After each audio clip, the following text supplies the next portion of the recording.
I can foresee it being built. Part of it already has been constructed. In fact, about 2,000 kilometers of walls and fences already existed before Donald Trump came into office. But what's the problem is we have a political system here that was intentionally designed to force compromise. But both sides are playing to their base. Donald Trump's playing to his base. The congressional Democrats are playing to theirs. And one of the problems with these midterm elections is that typically the people that lose are typically the moderates of the president's party. So the Republicans in Congress are even more emboldened in this Congress than they were in the prior. So we're moving now into the third week for this partial shutdown. What's been the impact so far that we've seen? Well, for most of us, we simply haven't seen it. Airplanes are still in the sky. There's still customs and transportation safety officials at airports. So most of us haven't felt it at all. It's just in the last couple of days that the Smithsonian shut down in Washington, for example, our big museums.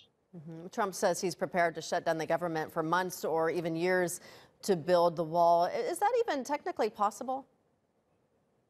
Oh, yeah, it's technically possible, but at some point, listen, I'll tell you this, the citizens of the United States hate these kind of situations. So at some point, these two sides are going to have to work out a compromise. I mean, typically what would have happened is they would have given Donald Trump a few dollars for his wall and gotten something in return. But, Nancy Pelosi just resumed the speakership.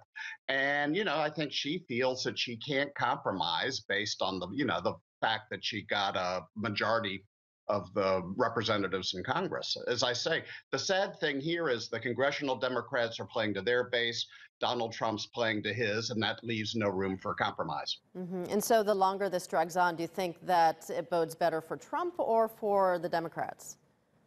Oh, I think it's one of those things where, they're both digging their graves, frankly. Where the Democrats won their seats were actually in Republican leaning districts, our suburban, college educated, more affluent voters. So, these Democrats can be voted out again in 2 years.